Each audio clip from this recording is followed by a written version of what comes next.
Pour une personne ayant un attachement plutôt sécure, ce comportement peut sembler totalement contradictoire. Lorsqu'une relation prend de l'importance, on cherche généralement davantage de proximité. Lorsque les sentiments s'intensifient, on a tendance à communiquer davantage, à investir plus de temps et à construire progressivement une relation de confiance. Avec un fonctionnement d'attachement évitant, la réaction peut parfois être différente. Plus la relation devient émotionnellement importante, plus la proximité peut réveiller de l'inquiétude, de la vulnérabilité ou un besoin de reprendre de la distance. Ce paradoxe ne signifie pas nécessairement que les sentiments sont plus forts, mais plutôt que l'intensité émotionnelle peut devenir difficile à gérer. La personne n'avait peut-être pas prévu de s'attacher autant. Elle avait construit au fil du temps des mécanismes de protection, préserver son indépendance, éviter de trop dépendre d'autrui, contrôler la proximité émotionnelle et maintenir une certaine distance lorsque les émotions devenaient trop intenses. Puis une relation particulière peut progressivement contourner ces protections. La patience de l'autre, son écoute, sa capacité à respecter les limites, ou encore le sentiment d'être compris, peuvent créer un espace inhabituellement sécurisant. Et c'est précisément cette sécurité qui peut paradoxalement faire émerger une vulnérabilité jusque-là soigneusement tenue à distance. La personne découvre alors des émotions auxquelles elle n'est pas habituée. L'attachement, le manque, le besoin de réassurance, la peur de perdre quelqu'un ou simplement le désir d'être comprise. Ce bouleversement intérieur peut être interprété comme une menace par un système psychologique habitué à fonctionner de manière autonome. Ainsi, ce qui ressemble extérieurement à du désintérêt ou à un rejet peut parfois correspondre à une stratégie de retrait émotionnel. Mais il est important de ne pas confondre cette possibilité avec une certitude. Prendre ses distances ne prouve pas qu'une personne est amoureuse. Le comportement peut avoir de nombreuses explications et seule une communication claire permet réellement de comprendre ce qui se passe. La peur de dépendre de quelqu'un. S'attacher à une personne implique inévitablement une certaine vulnérabilité. Pour quelqu'un qui a appris à valoriser fortement l'autonomie, cette vulnérabilité peut être particulièrement inconfortable. La psychologie de l'attachement suggère que certaines expériences précoces peuvent influencer la manière dont une personne perçoit la proximité, la dépendance et la confiance. Lorsqu'un enfant a vécu des réponses émotionnelles imprévisibles, insuffisantes ou difficiles à comprendre, il peut progressivement apprendre à minimiser ses besoins et à compter principalement sur lui-même. À l'âge adulte, cette stratégie peut devenir automatique. Ne pas demander trop, ne pas montrer trop d'émotions, éviter de dépendre d'une autre personne et reprendre ses distances dès qu'une relation devient particulièrement intense. Mais lorsqu'un attachement profond apparaît, les besoins affectifs peuvent refaire surface. La personne peut commencer à apprécier profondément une présence, rechercher la compréhension de l'autre, attendre certains signes de constance ou ressentir davantage le besoin d'être rassuré. Pour quelqu'un qui a longtemps associé l'autonomie à la sécurité, cette évolution peut provoquer une véritable tension intérieure. Une partie d'elle peut rechercher la proximité, tandis qu'une autre cherche immédiatement à retrouver son indépendance. C'est là que peut apparaître le mouvement de rapprochement, puis d'éloignement, l'envie de créer du lien entre en conflit avec la peur de devenir vulnérable. Cependant, comprendre ce mécanisme ne signifie pas qu'il faut excuser tous les comportements. La psychologie peut aider à comprendre une réaction, mais elle ne transforme pas une relation instable en relation saine. Une relation équilibrée nécessite également de la communication, du respect de la cohérence et une capacité progressive à exprimer ses besoins. Comprendre l'attachement évitant peut apporter de la compassion, mais cette compréhension doit aller de pair avec des limites claires et le respect des besoins émotionnels de chacun. Le système psychologique de la personne évitante peut parfois chercher à réduire ce besoin en supprimant la source de la vulnérabilité, la relation elle-même. Ce mécanisme n'est pas forcément rationnel et ne signifie pas que l'autre personne représente réellement un danger. Il peut plutôt être lié à des expériences anciennes, à des blessures émotionnelles non résolues ou à des schémas relationnels construits très tôt. À l'âge adulte, une personne peut parfaitement comprendre qu'avoir besoin d'affection, de présence et de stabilité est normal. Pourtant, une partie plus vulnérable d'elle-même peut encore associer le besoin affectif à une perte de contrôle, à la déception ou à la souffrance. C'est alors qu'un conflit intérieur apparaît. Une partie recherche la proximité, tandis qu'une autre cherche à se protéger de cette même proximité. Quand la dépendance affective devient une source d'inquiétude, s'attacher à quelqu'un signifie accepter une part d'incertitude. Il est impossible de contrôler totalement la manière dont l'autre répondra aux attentes, s'il restera présent ou comment la relation évoluera. Pour une personne qui a longtemps trouvé sa sécurité dans l'autonomie, cette incertitude peut être particulièrement inconfortable. Elle peut avoir appris à se protéger en gardant ses émotions sous contrôle et en évitant de dépendre fortement de quelqu'un. Tant qu'elle ne s'investit pas profondément, les comportements de l'autre ont moins de pouvoir sur son équilibre émotionnel. Mais lorsqu'un lien devient réellement important, cette stratégie rencontre ses limites. La personne découvre qu'elle tient à quelqu'un, qu'elle peut attendre sa présence, être sensible à son absence ou rechercher davantage de constance. Cette découverte peut donner l'impression de perdre une maîtrise intérieure, soigneusement construite au fil des années. La difficulté n'est donc pas nécessairement la personne elle-même. Elle peut résider dans ce que la relation réveille intérieurement. Prendre de la distance peut alors devenir une tentative de retrouver un sentiment de contrôle. Pourtant, l'éloignement ne fait pas toujours disparaître les émotions. Il peut simplement déplacer le conflit intérieur au lieu de gérer la vulnérabilité dans la relation. La personne doit désormais la gérer seule, quand l'attachement remet en question l'image de soi.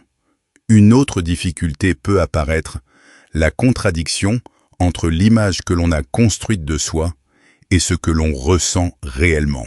Certaines personnes ayant un fonctionnement évitant se définissent fortement par leur indépendance.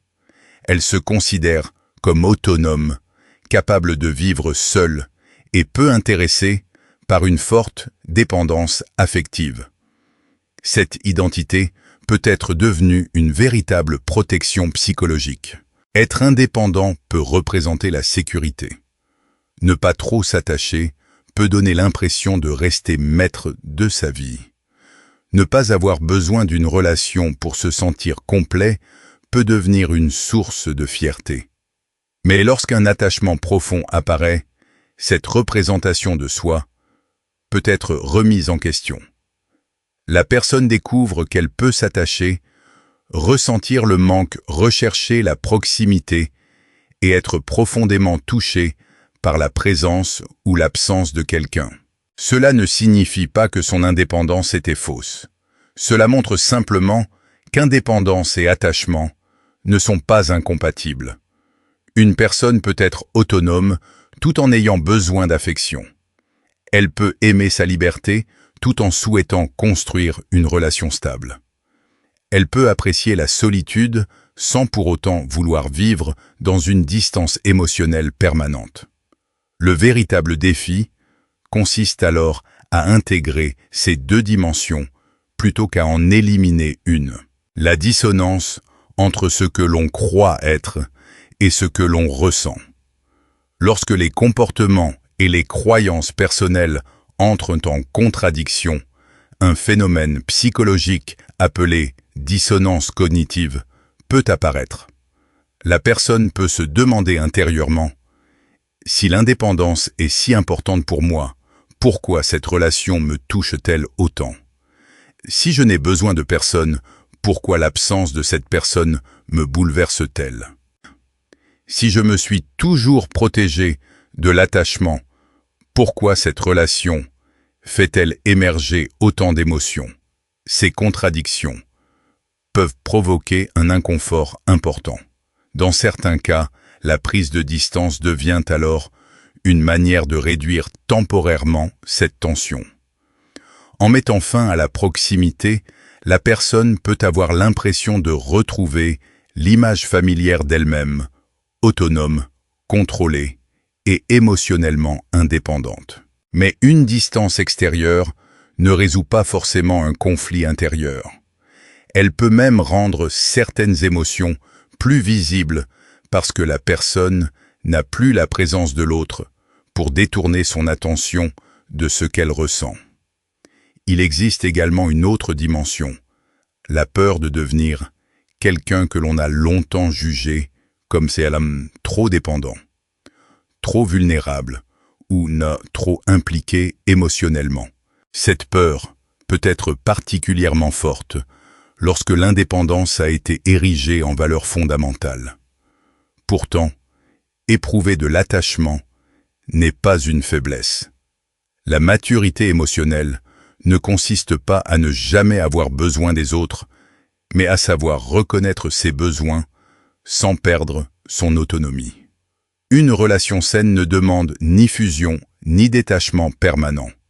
Elle permet progressivement de construire un équilibre entre autonomie-confiance, proximité et respect des limites. Comprendre ce mécanisme permet donc de regarder l'attachement évitant avec davantage de nuances. La distance peut parfois être une stratégie de protection, mais elle ne doit pas automatiquement être interprétée comme une preuve d'amour caché.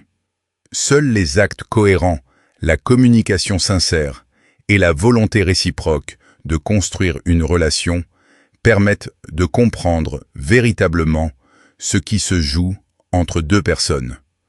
Quand l'intensité émotionnelle devient difficile à supporter, certaines personnes, ayant un fonctionnement d'attachement évitant, peuvent avoir longtemps considéré la dépendance affective comme une faiblesse. Elles ont pu observer des relations dans lesquelles l'un des partenaires semblait perdre ses repères après une rupture, souffrir profondément de l'éloignement ou avoir du mal à retrouver son équilibre.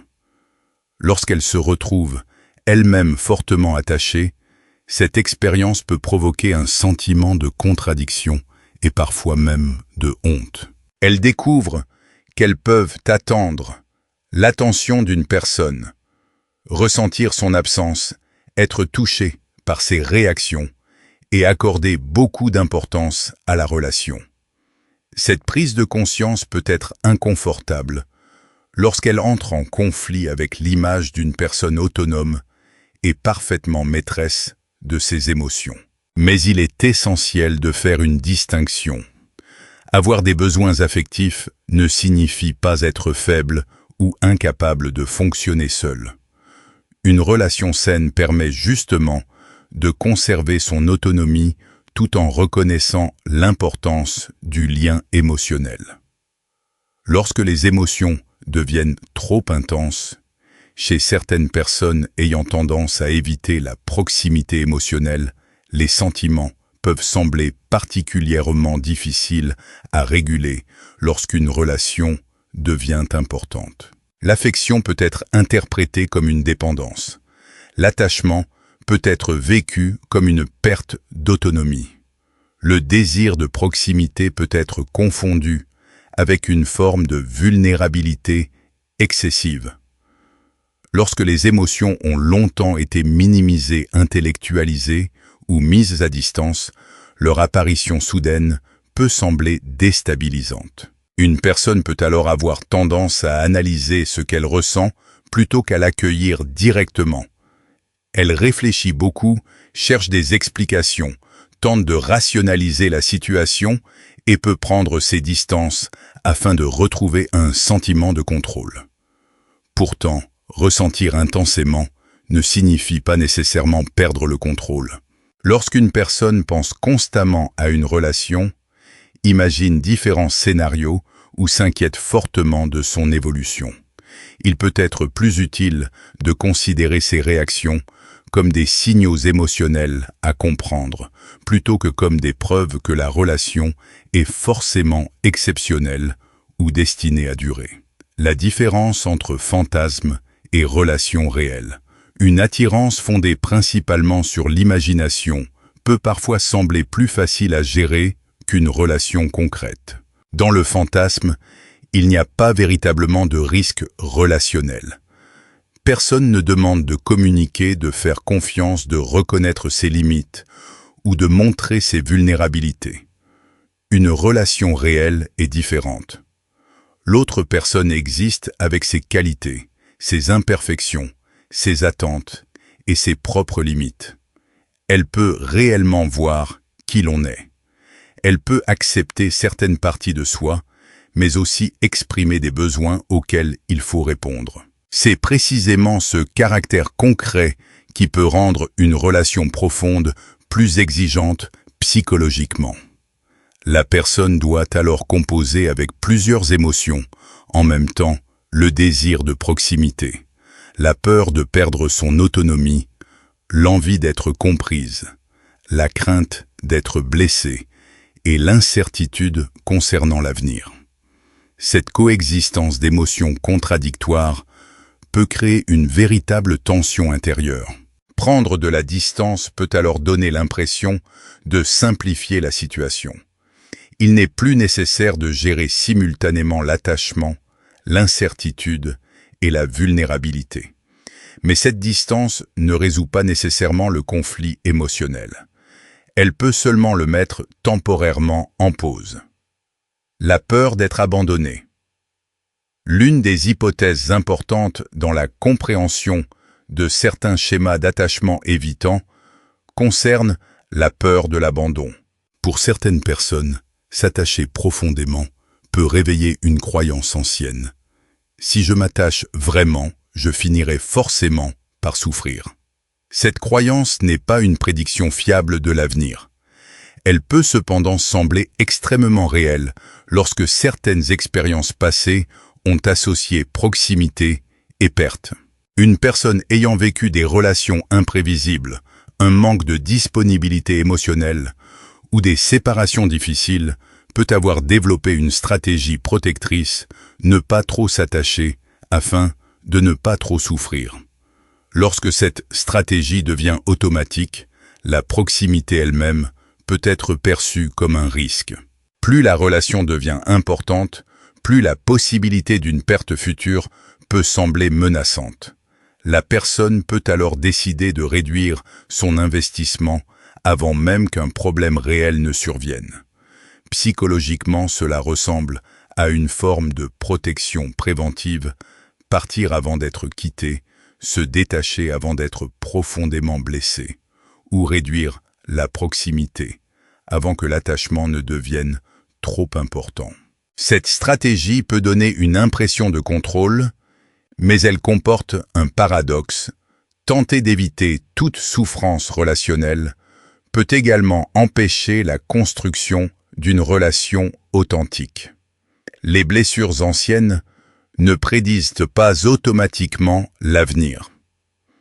Les expériences de l'enfance peuvent influencer la manière dont une personne comprend la confiance et la proximité, mais elles ne déterminent pas définitivement sa vie affective. Des parents émotionnellement indisponibles, des relations familiales instables, des séparations difficiles ou d'autres expériences marquantes peuvent contribuer à développer certaines stratégies de protection. Cependant, Ces stratégies peuvent évoluer avec le temps. La prise de conscience, la communication des relations respectueuses, et lorsque cela est nécessaire, l'accompagnement d'un professionnel qualifié peuvent permettre de développer progressivement une relation plus équilibrée avec la vulnérabilité. Il est donc préférable de ne pas conclure qu'une personne qui s'éloigne est forcément secrètement amoureuse. La distance peut être liée à la peur, à l'incertitude, à un besoin d'espace, à un manque d'intérêt ou à de nombreuses autres raisons. Comprendre l'attachement évitant ne consiste pas à deviner ce que l'autre ressent derrière son silence. Il s'agit plutôt de comprendre les mécanismes possibles tout en restant attentif aux faits, communication, cohérence, respect, disponibilité émotionnelle et réciprocité. Car une relation mature ne se construit pas uniquement sur l'intensité des sentiments. Elle se construit aussi sur la capacité de deux personnes à créer suffisamment de sécurité pour que l'attachement ne soit plus vécu comme une menace. La peur de l'abandon et l'incapacité à accueillir la vulnérabilité. Quelle que soit son origine, une croyance peut parfois s'installer très tôt. S'attacher conduit forcément à souffrir, et plus l'attachement est profond, plus la perte sera douloureuse. Lorsqu'une telle représentation s'enracine, elle peut continuer à influencer les relations adultes, même lorsque la personne actuelle n'a donné aucune raison objective de craindre un abandon. Le problème ne vient alors pas nécessairement de la relation présente.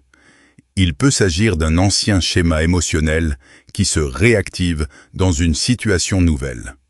La personne peut penser « si je m'attache, je finirai par être abandonné ». Cette croyance peut ensuite influencer son comportement. Elle prend ses distances, devient moins constante, communique difficilement ou évite certaines formes de proximité. À force, l'autre peut se sentir négligé, incompris ou émotionnellement seul.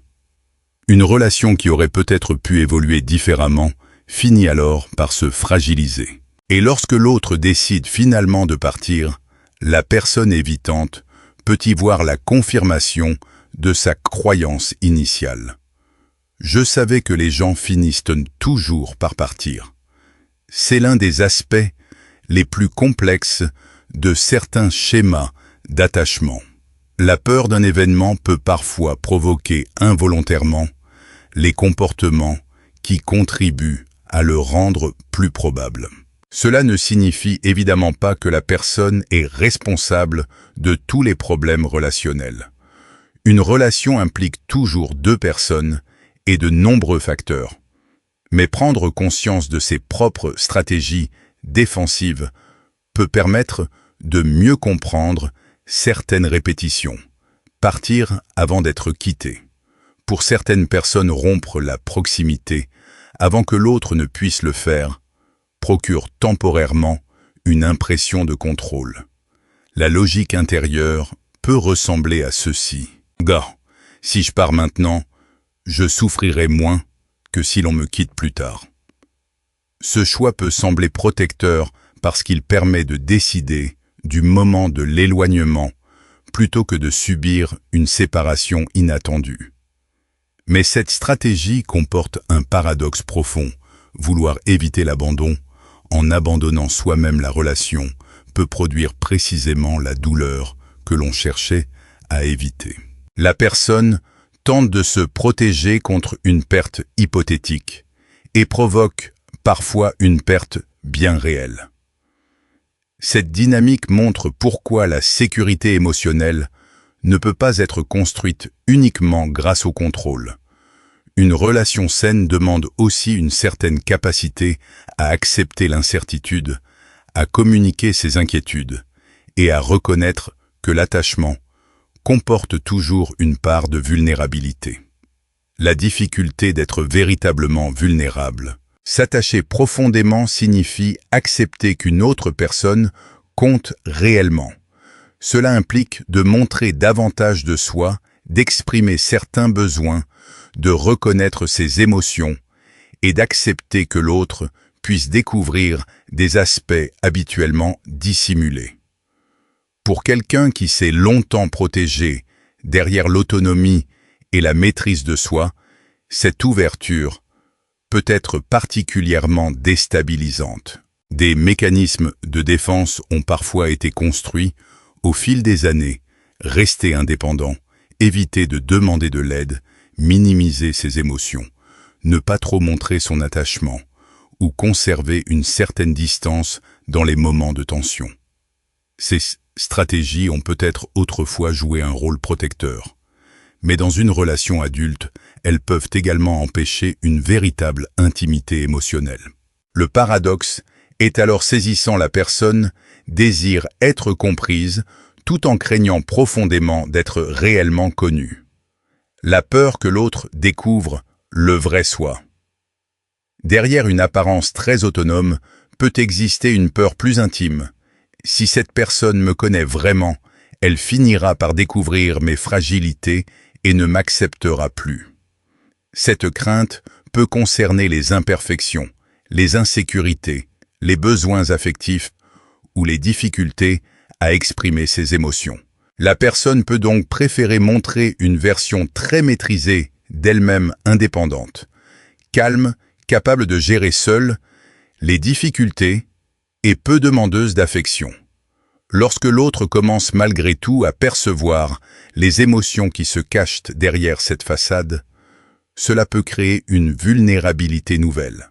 Être véritablement connu signifie ne plus pouvoir compter entièrement sur une image maîtrisée de soi. Cela demande de faire confiance à l'autre avec des parties plus sensibles de sa personnalité. Et cette confiance peut être difficile lorsqu'on a appris que montrer ses fragilités expose au jugement, au rejet ou à la déception.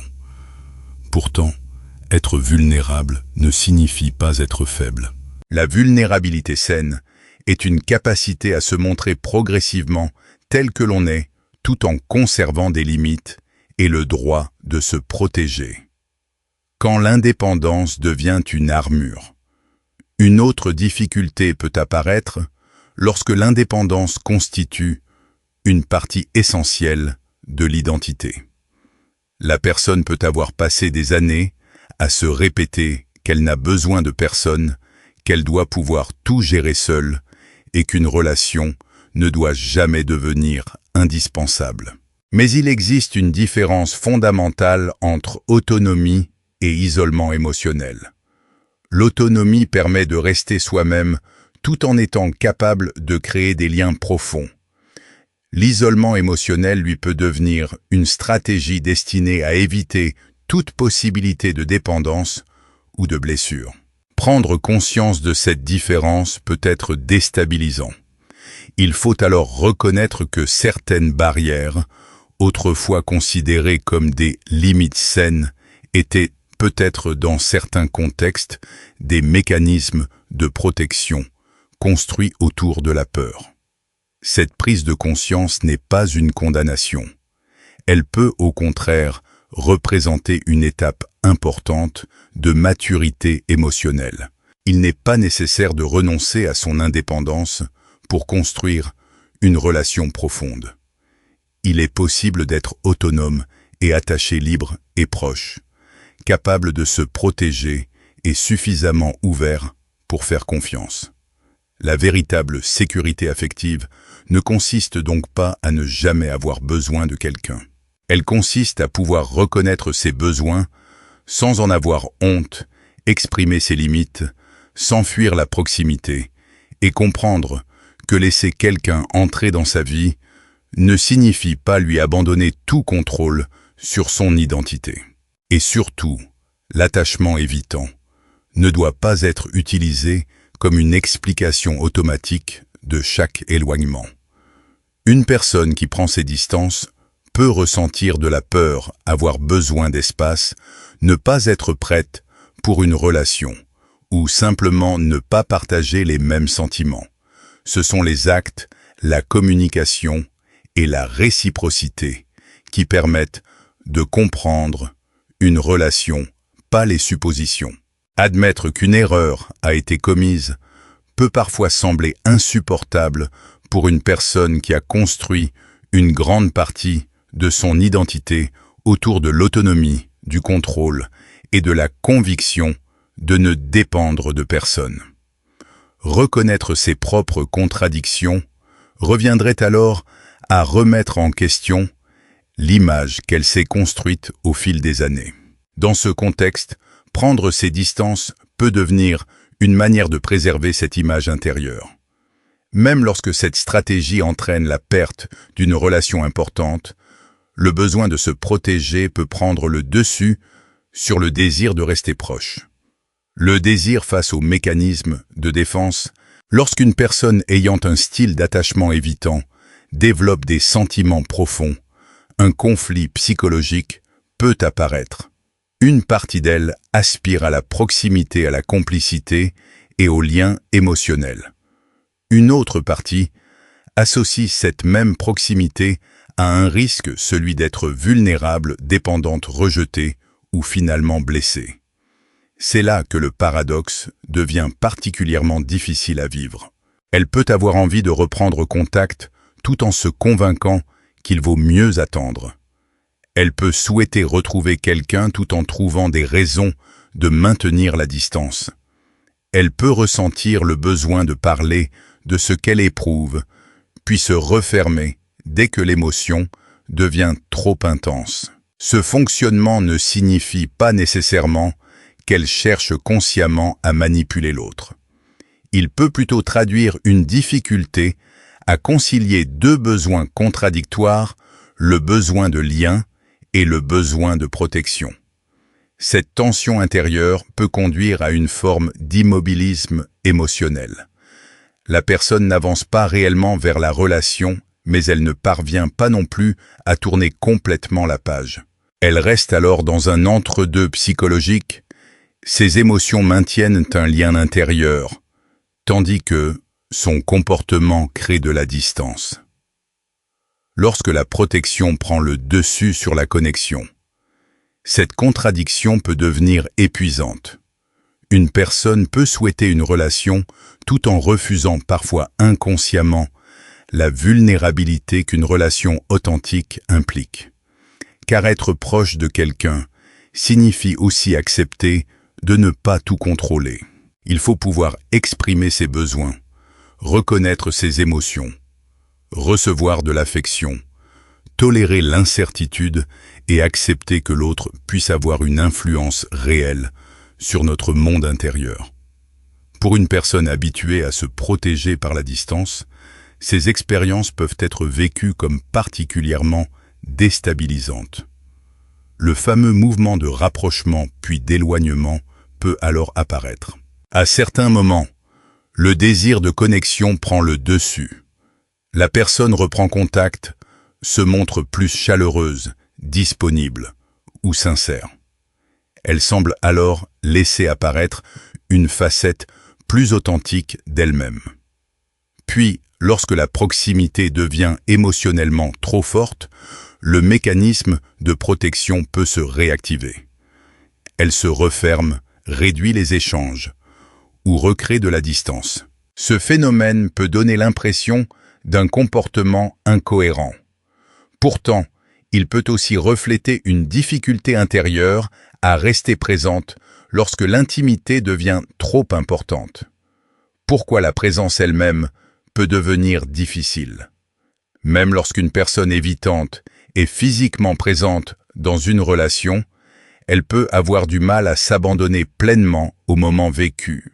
Une partie d'elle apprécie la proximité, tandis qu'une autre reste attentive aux signes annonçant une possible perte de liberté, une dépendance affective ou une blessure future. Elle peut donc profiter sincèrement de la relation tout en gardant intérieurement une porte de sortie. Cette hypervigilance émotionnelle empêche parfois une véritable détente dans le lien. Au lieu de vivre pleinement la proximité, la personne reste mentalement occupée à anticiper le moment où elle devra reprendre ses distances.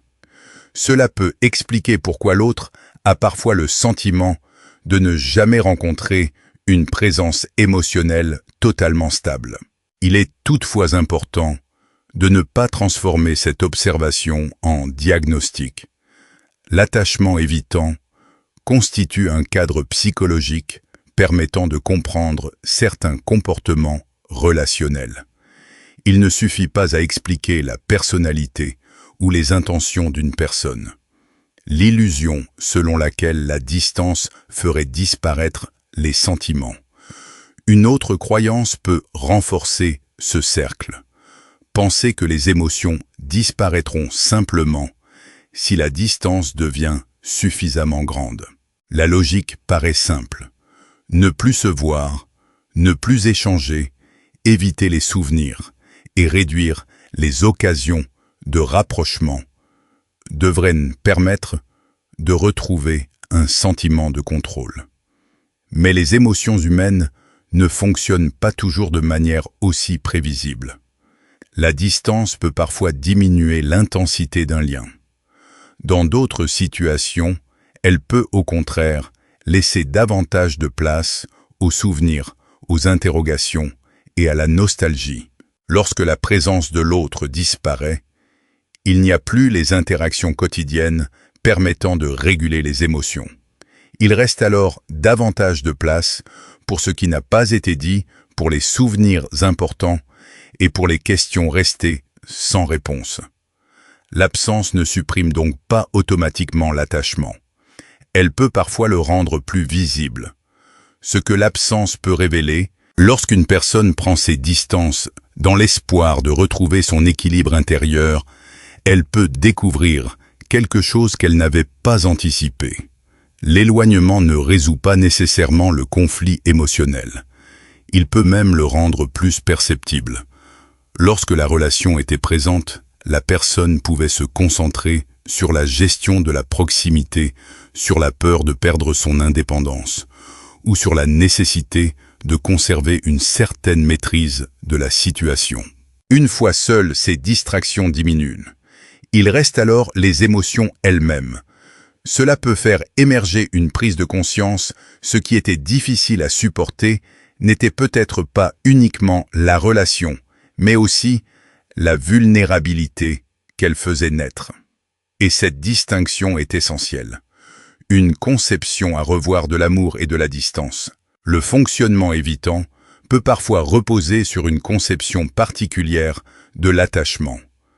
Croire que les émotions sont principalement alimentées par la proximité et qu'elles finiront naturellement par disparaître lorsque la distance s'installe.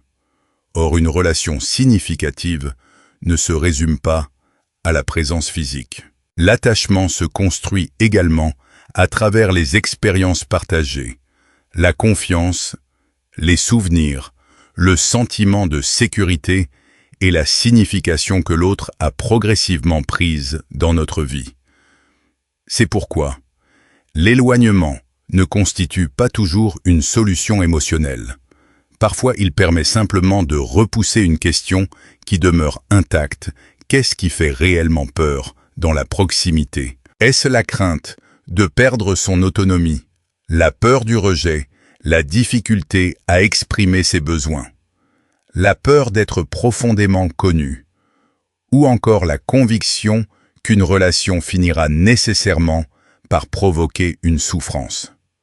Comprendre cette question peut être plus constructif que de chercher à interpréter chaque silence ou chaque période de distance. Le véritable enjeu, apprendre à rester présent. Le changement ne consiste pas nécessairement à supprimer le besoin d'espace personnel. Une relation saine laisse naturellement une place à l'autonomie. Le véritable enjeu est plutôt de parvenir à créer une distance qui ne soit pas une fuite et une proximité qui ne soit pas vécue comme une menace. La psychologie de l'attachement montre que la sécurité émotionnelle se construit progressivement. Elle repose notamment sur la capacité à reconnaître ses émotions, communiquer clairement ses besoins, respecter les limites de chacun et tolérer une certaine vulnérabilité. Ainsi, lorsqu'une personne s'éloigne malgré ses sentiments, cela ne signifie pas automatiquement qu'elle aime davantage, qu'elle souffre davantage, ou qu'elle reviendra nécessairement. Ce serait une interprétation trop simpliste. Cela peut simplement signifier qu'elle ne dispose pas encore des ressources émotionnelles nécessaires pour vivre cette relation d'une manière suffisamment sécurisante. Et cette nuance protège également l'autre personne. Car comprendre les mécanismes de l'attachement ne signifie pas attendre indéfiniment, excuser toutes les absences ou accepter une relation instable. Comprendre n'oblige pas à subir. Une relation équilibrée demande deux personnes capables chacune à son niveau de reconnaître leurs émotions, de respecter les besoins de l'autre et de participer à la construction d'un lien suffisamment sûr. Parfois, la plus grande prise de conscience n'est donc pas de savoir si la distance fera disparaître les sentiments. C'est de comprendre qu'un sentiment, aussi profond soit-il, ne suffit pas à construire une relation. La véritable connexion commence lorsque l'émotion rencontre la responsabilité, la communication et la capacité à rester présent. La personne au style d'attachement évitant peut continuer à porter ce lien en elle malgré la distance. Votre absence peut lui faire prendre conscience que s'éloigner ne suffit pas nécessairement à faire disparaître ce qu'elle ressent. Même avec le temps, les émotions peuvent rester présentes, parfois sous une forme différente. Et une part d'elle peut même craindre qu'elles disparaissent non complètement parce qu'elle considère cette connexion comme précieuse. Elle peut comprendre que certaines relations laissent une empreinte particulière. Une connexion émotionnelle profonde n'est pas quelque chose que l'on retrouve automatiquement ailleurs. C'est précisément cette prise de conscience qui peut créer un conflit intérieur. D'un côté, le besoin de retrouver la tranquillité émotionnelle et la distance qui la rassure. De l'autre, la peur de perdre définitivement un lien qui avait une véritable valeur à ses yeux. L'espoir que vous l'attendiez, une personne évitante peut éprouver des sentiments sincères tout en choisissant de prendre ses distances. Elle peut alors espérer parfois silencieusement que l'autre personne restera disponible. Elle souhaiterait disposer du temps nécessaire pour comprendre ses peurs à son propre rythme, sans se sentir pressée de prendre une décision. Sur le plan psychologique, ce fonctionnement peut être lié à une difficulté à gérer la proximité émotionnelle. Lorsque l'intimité devient trop intense, la distance peut sembler plus facile à supporter que la vulnérabilité. Pourtant, cette prise de recul ne résout pas toujours le conflit intérieur. Elle peut simplement le repousser. La personne évitante peut souhaiter conserver la possibilité de revenir lorsqu'elle se sentira davantage prête, tout en craignant que l'autre ait entre-temps poursuivi son propre chemin. Mais cette attente ne peut pas être considérée comme un droit. Personne ne devrait être invité à suspendre sa vie indéfiniment dans l'espoir qu'une autre personne finisse un jour par surmonter ses peurs. C'est ici qu'une distinction essentielle apparaît. Comprendre les mécanismes d'un attachement évitant ne signifie pas devoir accepter l'absence, l'inconstance ou le manque de réciprocité. L'autre personne possède, elle aussi, des besoins émotionnels légitimes. Elle a le droit de rechercher une relation dans laquelle la présence, la communication, la confiance et les efforts sont suffisamment réciproques. Attendre sans limite peut également créer une dynamique déséquilibrée.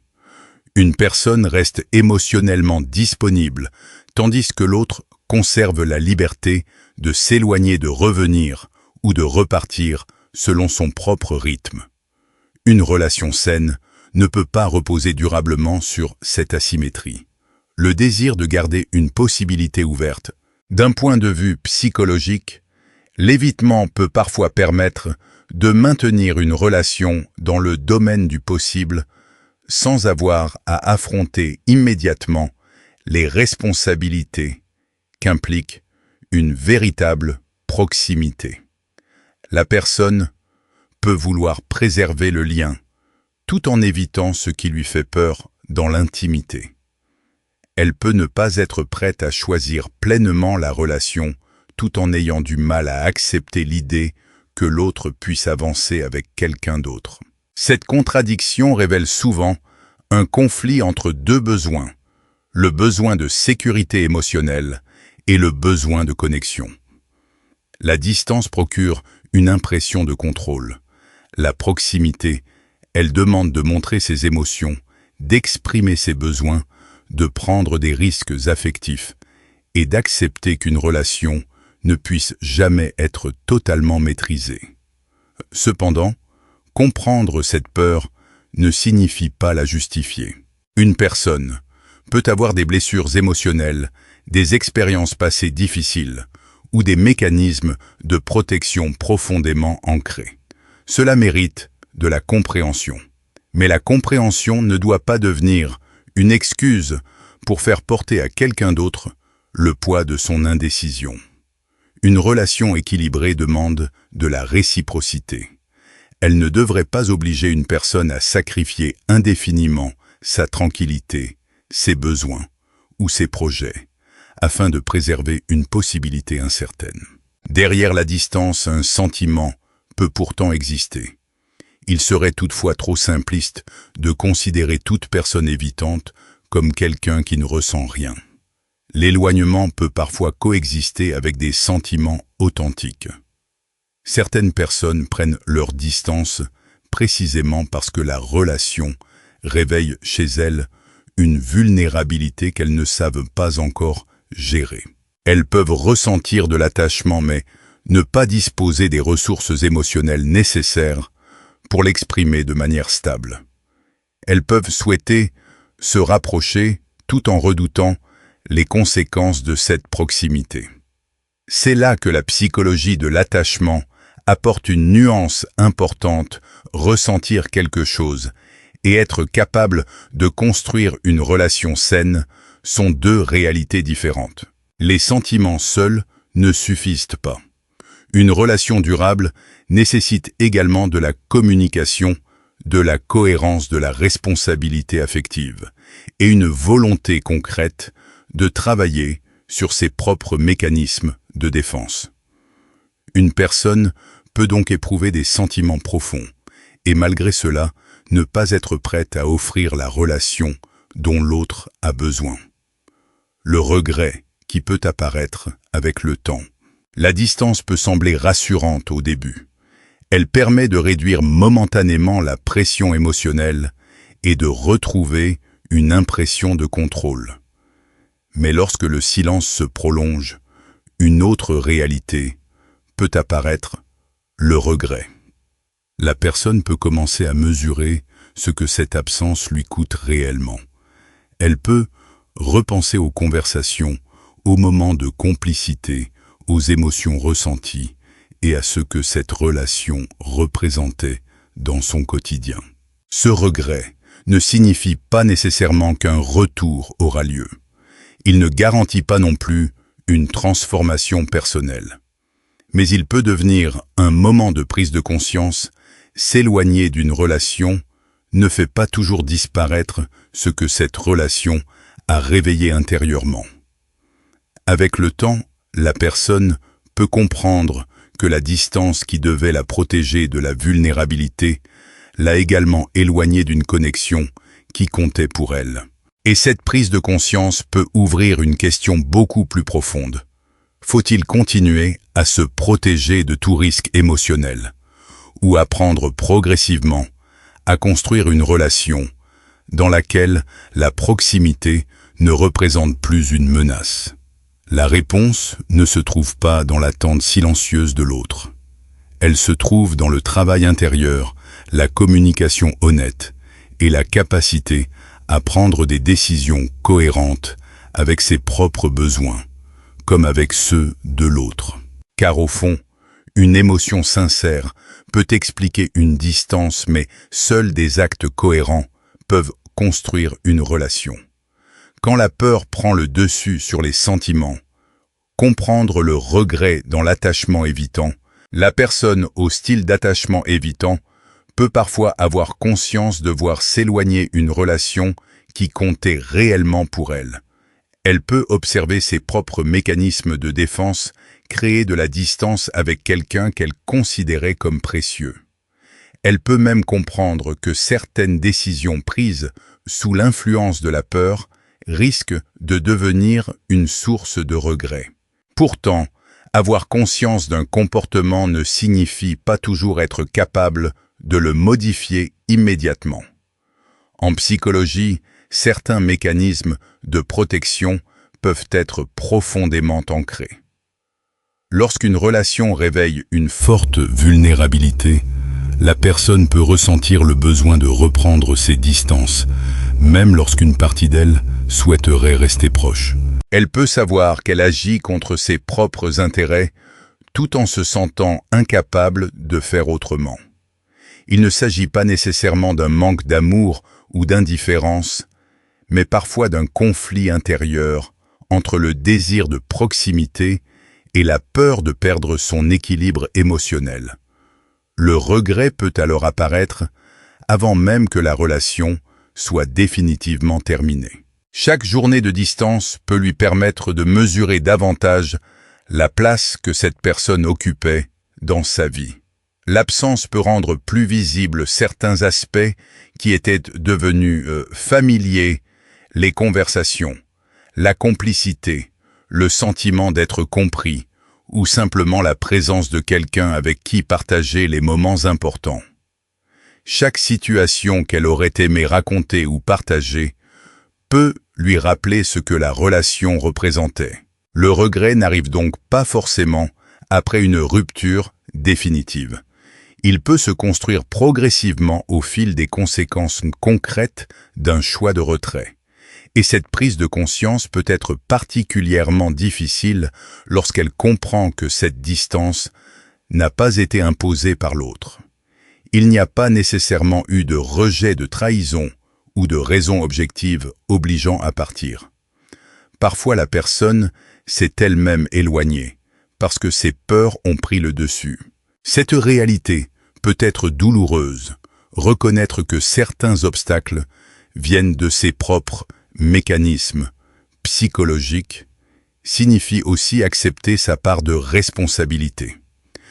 Mais il est important de ne pas transformer cette responsabilité en culpabilité écrasante. Les mécanismes d'attachement se construisent souvent au fil des expériences relationnelles et peuvent devenir des réflexes émotionnels. Les comprendre demande du temps de l'introspection et parfois un accompagnement professionnel. Se juger sévèrement ne suffit pas à les transformer. Une relation peut révéler ce que la distance cherchait à protéger. Une connexion profonde peut représenter à la fois une découverte merveilleuse et une expérience déstabilisante pour une personne habituée à préserver son indépendance émotionnelle. D'un côté, elle peut découvrir ce que signifie se sentir véritablement proche de quelqu'un. Elle peut expérimenter une forme de confiance, de complicité et d'intimité qu'elle n'avait peut-être jamais pleinement autorisée auparavant. De l'autre, cette proximité peut réveiller des peurs anciennes, peur d'être rejetée, peur de perdre son autonomie, peur d'être blessé ou difficulté à dépendre émotionnellement d'une autre personne. La relation devient alors un miroir. Elle révèle non seulement ce que la personne désire, mais aussi ce qu'elle redoute. C'est pourquoi il serait réducteur de dire qu'une personne évitante s'éloigne simplement parce qu'elle ne ressent rien. Dans certaines situations, l'éloignement peut justement apparaître lorsque les émotions deviennent difficiles à gérer. Mais une nuance essentielle doit être conserver des sentiments forts ne garantissent pas une relation saine, quelqu'un peut tenir profondément à une autre personne et ne pas être prêt pour autant à construire une relation stable avec elle. L'intensité émotionnelle n'est pas la même chose que la disponibilité affective. Aimer quelqu'un ne dispense pas de communiquer. Ressentir un manque ne remplace pas la présence. Regretter une décision ne suffit pas à réparer les conséquences de cette décision. Lorsque le désir de proximité entre en conflit avec la peur, la personne peut alors se retrouver face à une contradiction intérieure particulièrement éprouvante. Elle souhaite la proximité, mais redoute ce qu'elle implique. Elle désire être comprise, mais éprouve des difficultés à se montrer vulnérable. Elle aimerait préserver le lien, mais cherche en même temps à retrouver la distance qui lui procure un sentiment de sécurité. Ce conflit peut donner naissance à des comportements ambivalents, rapprochement, retrait, silence, retour, puis nouvelle prise de distance. Pour l'autre personne, cette instabilité peut devenir émotionnellement épuisante. Il est donc essentiel de ne pas romantiser cette dynamique. La souffrance intérieure d'une personne évitante peut être réelle, mais elle ne doit pas devenir une justification pour maintenir quelqu'un dans l'incertitude. Chacun a le droit de protéger son équilibre émotionnel. Chacun a également le droit de choisir une relation dans laquelle les intentions sont accompagnées d'actions cohérentes. Le véritable changement commence lorsqu'il devient possible de se regarder autrement. La peur peut expliquer certains comportements, mais elle ne doit pas déterminer toute une vie relationnelle. Lorsqu'une personne commence à reconnaître ces mécanismes d'évitement, une nouvelle possibilité apparaît: comprendre ce qui se passe, avant de réagir automatiquement. Au lieu de disparaître dès que la proximité devient inconfortable, elle peut apprendre à identifier son anxiété, à mettre des mots sur ses besoins et à communiquer plus clairement. Au lieu de considérer la vulnérabilité comme une faiblesse, elle peut progressivement découvrir qu'elle peut aussi être une forme de maturité émotionnelle. Et surtout, elle peut comprendre qu'une relation équilibrée ne demande pas de choisir entre liberté et intimité. Une relation saine permet généralement aux deux personnes d'avoir leur espace personnel tout en construisant une présence suffisamment fiable et respectueuse. Le regret peut donc devenir autre chose qu'une souffrance. Il peut devenir une prise de conscience. Mais cette prise de conscience n'a de véritable valeur que lorsqu'elle conduit à des changements concrets. Car une relation ne se préserve pas uniquement par ce que l'on ressent en silence. Elle se construit par ce que l'on ose communiquer, par les choix que l'on assume et par les actes que l'on répète dans le temps. Et parfois, la leçon la plus importante n'est pas de savoir si quelqu'un ressent encore quelque chose. La véritable question est plutôt: celle-ci est-il capable de transformer ce qu'il ressent en une présence suffisamment claire, stable et respectueuse pour construire réellement une relation